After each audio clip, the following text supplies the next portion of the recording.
กราบสวัสดีท่านผู้ชมทุกท่านด้วยนะครับยินดีต้อนรับเข้าสู่น้องโมโตพาซ่าวันนี้ก็เป็นวันอาทิตย์เนาะซึ่งอย่างที่บอกว่าผมเนี่ยจะนำเงินบริจาคทั้งหมดนะครับคนที่โอนมาให้น้องโมโตเนี่ยก็ต้องขอบคุณทุกคนด้วยนะครับก็คือผมเปิดไปประมาณ20กว่าชั่วโมงทุกคนซึ่งเนี่ยเดี๋ยวตอนนี้ผมก็จะถอนเงินทั้งหมดนะครับไปบริจาคให้กับมูลนิธิแล้วก็สถานที่ที่ต้องการเงินตรงนี้ไปช่วยหมาแมวที่อื่นนะครับเดี๋ยวเราต้องเดินทางไปนี่ก่อนทุกคนไปซื้อ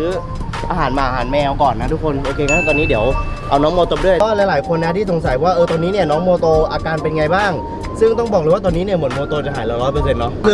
ก็คือมันแบบมันซนมากทุกคนออกมาจากโรงพยาบาลวันแรกก็ปีนป่ายเลยตอนนี้ก็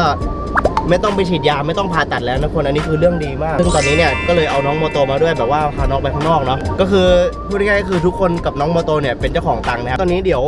ผมจะเปิดยอดบริจาคให้ดูแล้วครับทุกคนที่เหลือตอนนี้ยอดเงินของโมโตรักษาไปประมาณ 9,000 กว่าบาทเนาะคนของโมโตไม่เกิน10,000ครับที่รักษาไปซึ่งตอนนี้เนี่ยก็เหลือเงินคงเหลือในบัญชีก็ยอดรวมที่ทุกคนโอนมาให้น้องโมโตนะครับแล้วก็รวมกับผมและเพื่อนนะครับที่โอนเข้าไปสมทบทุนด้วยนะครับตอนนี้ก็มียอดคงเหลืออยู่ที่ 11,197.85 สตางค์นะครับซึ่งอยากจะบอกว่าตอนนี้เนี่ยเดี๋ยวผมจะรีบไปบริจาคนะครับซึ่งอยากจะบอกว่าตอนแรกเนี่ยผมก็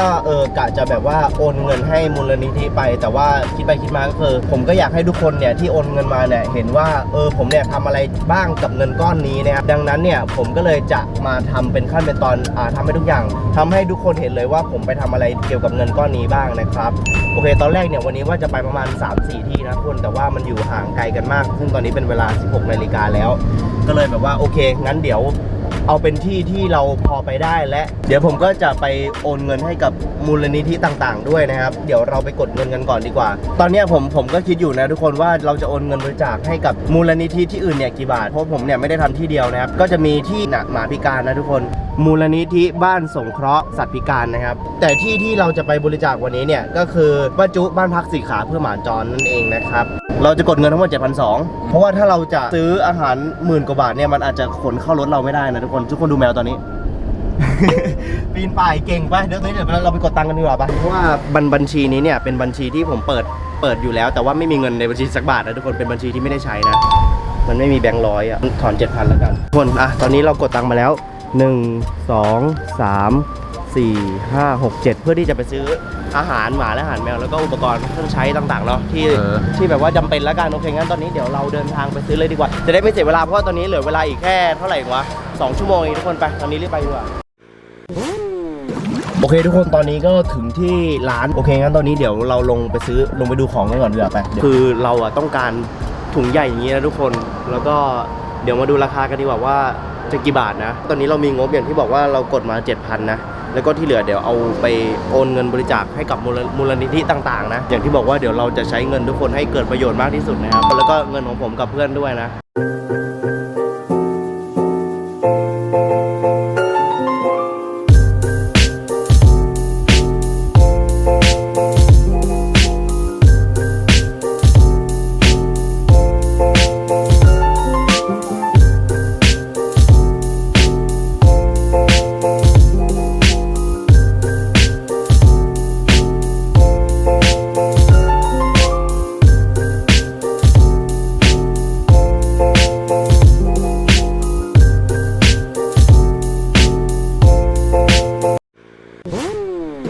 โอเคทุกคนตอนนี้ก็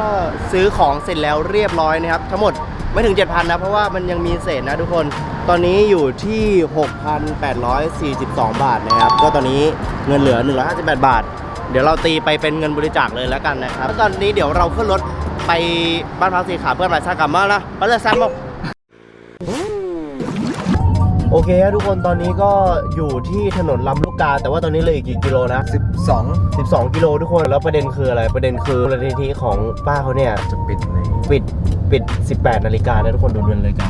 ตอนนี้เป็นเวลา 17 นาฬิกา 23 นาทีเท่ากับเราเหลือเวลาอยู่แค่40 กว่านาทีในแมปอะมันบอกครึ่งชั่วโมงทุกคนไม่รู้ว่าจะไปทันหรือเปล่าเดี๋ยวนั้นผมจะโทรหาป้าเขาแป๊บหนึ่งอะทุกคนฮัลโหลครับฮัลโหลครับอันนี้คือผมกำลังมาครับแต่ว่ารถติดอยู่แถวลำลูกกาอันนี้ถ้าสมมติว่าเกิน น่าจะเลทประมาณ10 นาทีครับมันเป็นไรไหมครับอ๋อได้ค่ะ6 โมงกว่าก็ได้ค่ะโอเคครับขอโทษด้วยนะครับค่ะจากขอบคุณค่ะเกิดดีค่ะเขาคุยดีมากเลยทุกคนผมโทรไป3 รอบแล้วเขาพูดแบบเสียงนิ่มมากเลยผมแบบเกรงใจเขามากผมเลยแบบโอ้โหรู้สึกผิดมากเลยตอนนี้ทุกคนดูรถแบบโอ้โหรถติดมากเต็มตัวเสร็จโอเคงั้นตอนนี้เดี๋ยวไปถึงกันเดี๋ยวผมถ่ายให้ดูแล้วกันว่าจะไปทันหรือไม่ทันนะโอเคไปตอนนี้ก็มาถึงที่บ้านพักสี่ขาเหรอนี่ก็มาถึงแล้วทุกคน เป็นเวลา 17:46 นาทีมาทันแบบว่าไฟไหม้นี่ทุกคนดูหมามาดูนี่มาเต็มเลยทุกคนตอนนี้เดี๋ยวทางป้าก็เดี๋ยวให้น้ามายกของลงนะครับจากบนรถนะครับ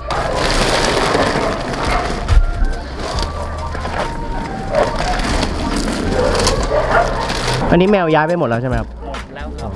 หมามันเห่าอันนี้เราซื้อมาเท่าไหร่นะ 6,800 อันนี้20 กิโล40 60 70 80 90 100 110 120 130 140ประมาณ140 กิโลทั้งหมดประมาณ140 กิโลนะอันนี้ก็เงินที่เหลือจากที่ซื้อมาเมื่อกี้เนาะที่ไม่ครบ 7,000 ใช่ครับอันนี้ข้างหน้าจะเป็นหมาพิการนะทุกคนแต่เหมือนกับว่าแมวเขาบอกว่าย้ายไปสุพรรณหมดแล้วตรงนี้มีคนนายทุนมาซื้อที่นะครับก็เลยแบบว่าอาจจะต้องย้ายน้องหมาน้องแมวไปอยู่ที่อื่นเนาะน่าจะอีกเร็วๆนี้นะทุกคนตอนนี้ทุกคนเดี๋ยวเราไปเยี่ยมน้องหมาก่อนแล้วกันนะเยอะมากคือตอนนี้ผมไม่กล้าเดินเข้าไปข้างในเพราะว่าอย่างที่บอกว่ามีหมาทั้งหมด 1,500 ตัวแล้วเยอะมากตัวเริ่มเลย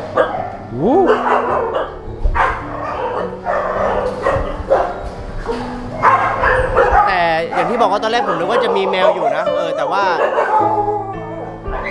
าอาหารที่เราบริจาคเนี่ยเดี๋ยวเขาก็จะส่งไปที่สุพรรณเนาะให้แมว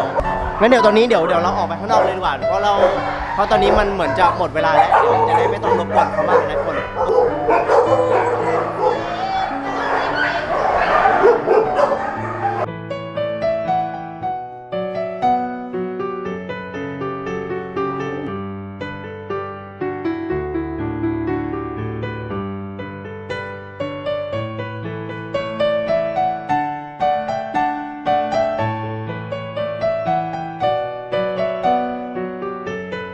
นี่ทุกคนตอนนี้เขาก็เพิ่งให้อาหารสุนัขไปนะครับทุกคนต่อตัวนึงกินเยอะเหมือนกันนะไม่ใช่น้อยๆนะทุกคนเห็นว่าเขาเดี๋ยวไปสอบถามกับคนที่ดูแลตรงนี้ดีกว่านะว่าดูแลกันยังไงวันนึงเนี่ยเขาน้องหมาเนี่ยต้องทานเยอะมากน้อยขนาดไหนครับต่อวัน